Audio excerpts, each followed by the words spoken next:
트럼프 전 대통령의 성추문 입막음 사건에 대한 형사재판의 판결이 나왔습니다. 배심원단은 34개 혐의를 모두 유죄라고 판결했습니다. 뉴저지 한인들의 유권자 등록률과 투표율이 뉴저지주 전체 평균과 비교해 현저히 낮은 수준으로 나타났습니다. 선천적 복수국적 남성들이 예외적 국적이탈 허가를 신청할 경우 1년 이상이 걸리는 것으로 나타났습니다. 60대 한인 물리치료사가 허위로 의료 비용을 청구한 혐의로 매사추세츠 연방법원에서 징역 27개월형을 선고받았습니다. 미국의 팁 문화가 갈수록 과도해지고 있습니다. 집주인이 임대료에 팁을 요구하는 사례가 나와 논란이 되고 있습니다. 이상은 이 시각 주요 뉴스입니다. 시청자 여러분 안녕하십니까? KBN 뉴스입니다. 트럼프 전 대통령의 성추문 입막음 사건에 대한 형사재판에서 오늘 배심원단의 판결이 나왔습니다. 배심원단은 트럼프 전 대통령의 34개 혐의를 모두 유죄라고 판결했습니다. 뉴욕 맨하튼 형사법원의 배심원단 12명은 만장일치로 트럼프 전 대통령의 회계 부정 혐의에 유죄를 선고했습니다. 트럼프 전 대통령은 2016년 대선을 앞두고 포르노 배우 스토미 데니얼스에게 성관계 사실을 함구하는 대가로 $13만 준 뒤 회사 장부에는 법률 비용으로 기재한 혐의로 기소돼 지난 4월부터 재판을 받아왔습니다. 트럼프 전 대통령은 유죄 판결이 낭독되는 동안 꼼짝도 하지 않고 앞을 응시했으며 판결 내용에 대해 불명예이자 조작된 재판이라고 반응한 것으로 알려졌습니다. 배심원단의 유죄 판결이 내려짐에 따라 재판을 주관해온 후안 머천 판사는 조만간 심리 일정을 잡아 어떤 처벌을 내릴지 결정하게 됩니다. 선고 일자는 7월 11일로 잡혔습니다. 트럼프 전 대통령에게 적용된 죄목은 최장 징역 4년까지 선고가 가능하지만 전과가 없고 고령이고 유력 대선 후보라는 점에서 트럼프 전 대통령이 구속되진 않을 것이라는 전망이 지배적입니다. 오늘 11월 선거에서 나설 각 정당 후보자를 결정하는 예비선거가 닷새 앞으로 다가왔습니다. 시민참여센터가 조사한 한인 유권자 현황을 보면 그동안 외쳐왔던 한인 정치력 신장과는 거리가 있어 보입니다. 특히 이번 선거에서는 앤디 김 후보가 한인 최초 연방 상원 의원에 도전하고 있어 한인들의 한 표 한 표가 더 소중한 상황입니다. 시민참여센터가 다음 주 뉴저지주 예비선거를 앞두고 한인 유권자 현황 및 투표 참여 실태 분석 결과를 발표했습니다. 뉴저지 시티대학 이은수, 김은수 교수팀이 분석한 자료에 따르면 뉴저지 한인들의 유권자 등록률 및 투표율은 뉴저지주 전체 평균과 비교해 현저히 낮은 수준으로 나타났습니다. 전체가 2022년 11월 본선거에서 전체 뉴저지주 전체 투표율이 45%입니다. 그런데 한인 투표율은 29%로 되어 있거든요. 그러니까 이게 턱없이 낮다는 것을 우리가 알 수 있습니다. 그리고 2023년도에 저희들이 그 본선거 내용을 보면 전체 뉴저지가 30%인데 한인들이 20%, 그러니까 10%가 낮죠. 한인들의 연령별 투표 참여율을 살펴보면 젊은 층의 투표 참여가 절실한 현실입니다. 지난 본선거에 참여한 한인 중 70대와 80대는 32%가 투표에 참여한 반면 20대는 8.1%, 30대 한인의 투표 참여율은 11%에 그쳤습니다. 한인들이 많이 거주하는 버겐 카운티로 지역을 좁혀보면 한인 투표율은 20.1%로 전체 평균 투표율 33.3%에 한참 못 미칩니다. 타운별 투표율은 잉그루드 클립스가 40.9%로 가장 높았고 팰리세이즈 팍 20.1%, 포트리 19.6%, 리치필드 27.4%로 조사됐습니다. 본선거 투표율은 그나마 나은 편입니다. 지난해 6월 실시된 예비선거의 경우 한인 투표율은 5.6%에 그쳤습니다. 다음 주에 치러지는 예비선거에 한인들의 높은 관심이 절실한 실정입니다. 예비선거는 해도 되고 안 해도 되는 그런 선거라고 많은 분들이 생각을 하는데 예비선거 반드시 해야 됩니다. 특히 뉴저지는 민주당 압도적인 지역이기 때문에 예비선거에서 미리 내가 가서 특정 후보를 해놓지 않으면 내가 원하지 않는 사람이 그냥 본선거에 가서 그냥 찍을 수밖에 없는 것이거든요. 그래서 한편 시민참여센터는 이번 예비선거에 출마하는 후보자들의 상세 정보를 담은 선거 가이드북을 발간하고 배포하고 있습니다. 선거 가이드북은 주요 한인 단체를 통해 받을 수 있으며 시민참여센터 홈페이지를 통해서도 다운로드 받을 수 있습니다. 미국에서 태어난 선천적 복수국적 남성들은 만 18세가 되는 해에 3월 31일까지 국적 이탈을 신고할 수 있는데요. 이 기간을 놓쳐서 예외적 국적 이탈 허가를 신청할 경우 1년 이상이 걸리는 것으로 나타났습니다. 재외동포청이 최근 워싱턴 DC에서 가진 국적 및 병역법 설명회에서 재외동포청에 파견된 김현우 법무부 사무관은 2022년 새롭게 도입된 예외적 국적 이탈 허가 제도에 따라 거주지 공간에서 국적 이탈 허가를 신청할 수 있으며 대상은 국적 이탈 신고 기간 내에 국적 이탈 신고를 하지 못한 정당한 사유가 있어야 한다고 밝혔습니다. 또 이 경우 신청해서 결과를 받는 데까지 걸리는 시간은 12개월 이상이라고 설명했습니다. 주미한국대사관 웹사이트에 따르면 국적 이탈을 하기 위해서는 병역 의무를 이행한 이후 또는 37세가 되는 해가 경과되어야만 이탈 신고가 가능하지만 정당한 사유가 있을 때는 예외적으로 허용됩니다. 김현우 사무관은 국적 이탈을 제때 하지 못해 군대에서 비밀문서 취급 등의 문제가 발생하거나 사관학교 입학 등의 문제가 발생하는 등의 경우에도 예외적 국적 이탈 허가 신청을 할 수 있다고 말했습니다. 한편 국적 이탈 신고를 하지 않은 국외 거주 선천적 복수국적 남성의 경우 24세부터 25세 1월 15일까지 관할 재외공간을 통해 국외 이주 목적의 국외 여행 허가를 신청하면 37세까지 병역 연기가 가능합니다. 60대 한인 물리치료사가 허위로 의료 비용을 청구한 혐의로 매사추세츠 연방법원에서 징역 27개월형을 선고받았습니다. 매사추세츠 연방법원은 뉴욕에 거주하는 62세 윤창구 씨가 2014년부터 4년 동안 브룩라인과 보스턴 등의 물리치료 시설을 여러 곳 운영하면서 자신이 없는 시간에도 의료 행위가 있었던 것처럼 서류를 조작해 총 100만 달러를 청구했다고 밝혔습니다. 윤 씨는 이 중 30만 달러 이상을 챙긴 혐의를 받고 있습니다. 법원 측은 벌금 액수는 추후에 결정될 것이라고 밝혔습니다. 연방검찰의 기소장에 따르면 윤 씨는 자신이 한국과 LA, 토론토 등을 여행 중이던 시기에도 환자를 치료했다고 허위로 비용 15만 달러를 청구했고 타주 카지노와 도박장에 있었던 시간에도 5만 달러를 청구했습니다. 또한 윤 씨는 3건의 교통사고에서 자신을 환자로 명시하고 스스로 치료했다며 3만 달러를 청구하기도 했습니다. 연방수사국의 수사에 따르면 윤 씨는 매사추세츠에서 물리치료를 할 수 있는 자격도 갖추지 못한 상태였습니다. 매사추세츠 수사당국은 윤 씨가 한국의 영동대학교에서 1991년부터 97년까지 교수로 일했다고 소개했고 보스턴의 노스이스턴 대학에서 박사학위를 받았다고 주장했지만 사실관계는 아직 확인되지 않았다고 밝혔습니다. 뉴욕주의 식량 불안이 여전히 해소되지 않고 있는 것으로 나타났습니다. 특히 아동이 있는 가구의 식량 불안이 심각한 수준입니다. 29일 토마스 디나폴리 뉴욕주 감사원장이 발표한 보고서에 따르면 팬데믹 이후 뉴욕주의 식량 불안도는 소폭 감소했지만 여전히 미 전역 대비 큰 차이가 없는 상황입니다. 보고서에 따르면 지난해 미 전역에서 11.7%, 뉴욕주에서는 11.6%의 사람들이 자주 먹을 만큼 충분한 음식을 구하지 못하고 있다고 응답했고 올해 1분기에는 미 전역 10.6%, 뉴욕주 9.5%로 조사됐습니다.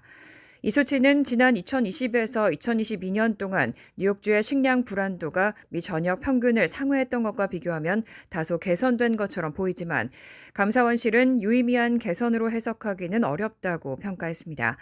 특히 아동이 있는 가구의 경우 식량 불안이 더 심각한 상황입니다. 지난해 기준 아동이 있는 가구의 식량 불안도는 각각 미 전역 14.5%, 뉴욕주 15.1%와 올해 1분기 기준으로 미 전역 13.4%, 뉴욕주 11.2%로 나타났습니다.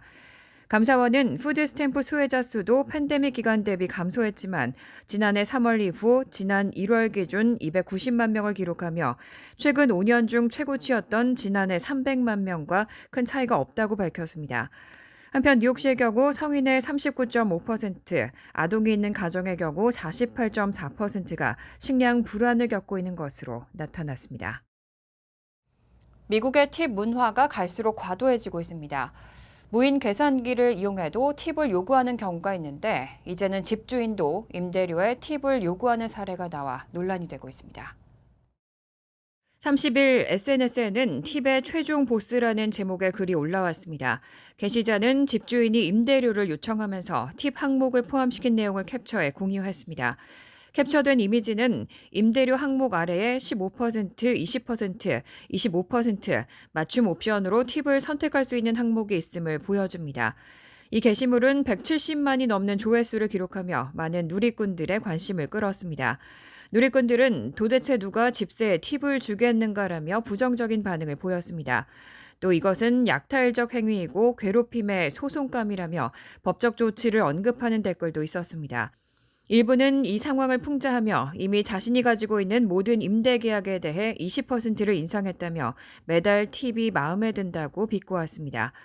미국에서는 식당에서 통상적으로 주문 금액의 15에서 20%를 팁으로 남기는 문화가 일반적입니다.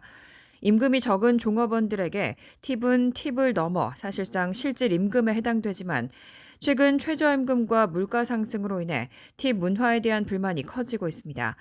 특히 무인 계산기에서도 팁을 요구하는 사례가 늘어나면서 소비자들은 고용주들이 인건비 부담을 소비자에게 전가시키고 있다고 비판하고 있습니다. 4월 미국 내 78%의 대도시에서 실업률이 1년 전보다 증가했습니다. 특히 캘리포니아주 모든 도시는 실업률이 4월 전국 실업률을 웃도는 고용 한파를 겪고 있습니다. 노동통계국의 발표에 따르면 389개 대도시 지역 중 305곳의 실업률이 전년 대비 증가했고 56곳에서 하락했습니다. 비농업 부문 취업률은 49개 지역에서 증가한 반면 2곳에서는 감소했습니다.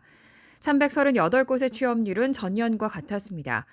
인구가 가장 많은 51개 대도시 지역 중에서는 서부 대도시의 실업률이 가장 높았습니다. 라스베이거스는 5.2%로 실업률 1위를 차지했고 캘리포니아주 온타리오 4.8%와 아덴 아케이드 4.5%가 그 뒤를 이었습니다. 캘리포니아 내 모든 도시의 실업률은 전국 실업률을 웃돌았습니다. 빅테크 업계의 정리해고와 할리우드 배우, 노조의 전면 파업 등의 영향으로 보입니다. 대도시 지역 중 약 10%에서는 실업률이 전년 같은 기간과 비교해 1%포인트 이상 증가했습니다. 특히 볼티모어는 지난해 4월 전국에서 가장 낮은 실업률 1.5%를 기록했지만 최근 항만 사고로 인해 실업률이 2.7%로 증가했습니다. 반면 실업자 수가 가장 많이 줄어든 지역은 오리건주 포틀랜드로 전년 대비 취업자 수가 14,600명 감소했습니다. 4월 전국 실업률은 3.5%로 전년 같은 기간과 비교해 0.4%포인트 증가했고 이달 초 발표한 실업률 3.9%보다는 다소 줄어들었습니다. 미국 내 주택 압류가 급증하고 있습니다. 대출 이자와 세금 부담 증가가 주요 원인으로 지목되고 있습니다. 블룸버그 통신은 29일 부동산 정보업체 애톰의 자료를 인용해 텍사스주와 플로리다 등을 중심으로 주택 압류가 늘고 있다고 보도했습니다. 특히 텍사스 휴스턴에서는 올해 1분기 압류된 주택수가 전년 같은 기간과 비교해 37% 증가하며 가장 큰 증가폭을 보였습니다. 플로리다의 올랜도, 템파, 마이애미도 압류가 늘어났습니다. 블룸버그는 30년 만기 주택담보대출 금리가 연 7%를 넘는 상황에서 주택가격 상승으로 재산세 부담이 증가하고 대출 이자를 감당하지 못하는 대출자가 많아지고 있다고 전했습니다. 지난해 텍사스 지역 단독주택의 재산세 중간값은 2019년보다 $1,015 증가했습니다. 또 허리케인과 산불 같은 자연재해로 주택보험료가 상승하면서 주택 보유자의 부담이 가중됐습니다. 텍사스 내 채무 불이행자 중 최근 4년 내 주택담보대출을 받은 주택 소유주 비율은 35%로 글로벌 금융위기 이후인 2010년 이후 가장 높은 수치입니다. 팬데믹 시기에는 정부 지원 프로그램으로 대출자들이 상환을 미룰 수 있었지만 현재는 그런 프로그램이 사라져 많은 대출자들이 이자를 갚지 못하고 있는 것으로 나타났습니다. 간추린 소식입니다. 국무부가 북한의 탄도미사일 발사에 도발적 행동을 자제하라고 촉구했습니다.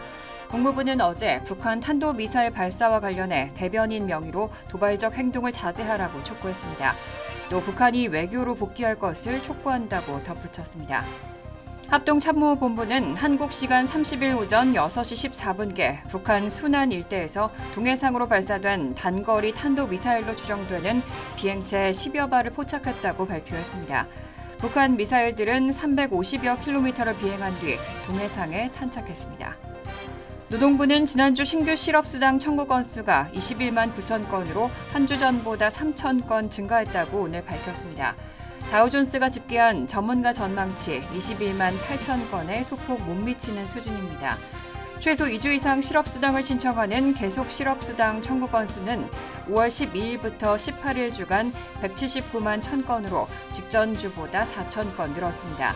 신규 실업수당 청구 건수는 지난해 9월 이후 역사적으로 매우 낮은 수준인 20만 건대 초반 언저리에서 유지되고 있습니다.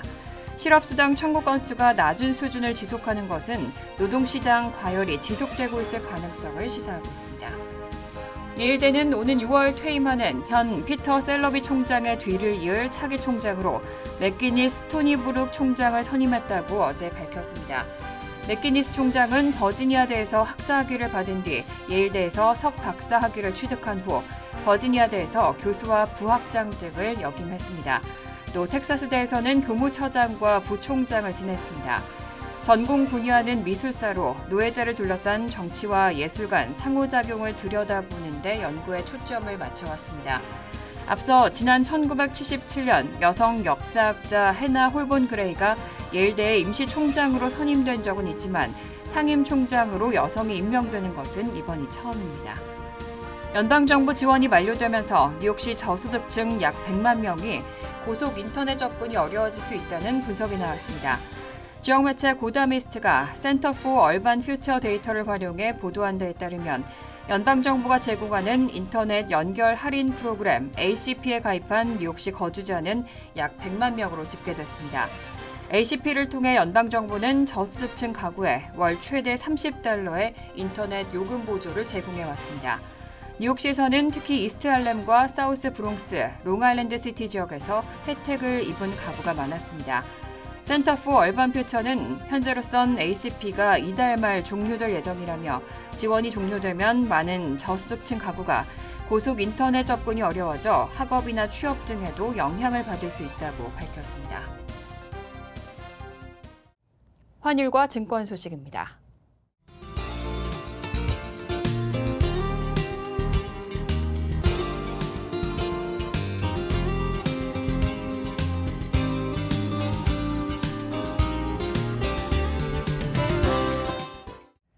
이어서 날씨입니다. 금요일은 화창하겠습니다. 낮 최고 기온은 73도, 섭씨 23도, 밤 최저 기온은 61도, 섭씨 16도로 예상됩니다. 토요일도 화창한 날씨가 이어지겠습니다. 일요일 역시 화창하겠습니다. 이상으로 KBN 뉴스를 마칩니다. KBN과 함께 즐거운 저녁 되시기 바랍니다. 우리 동부 최대 한인방송 KBN이 제작하는 KBN 뉴스는 웹사이트 mykbn.com 그리고 유튜브와 페이스북에서 다시 보실 수 있습니다. 좋아요, 구독, 알림 설정은 뉴스 제작에 큰 도움이 됩니다.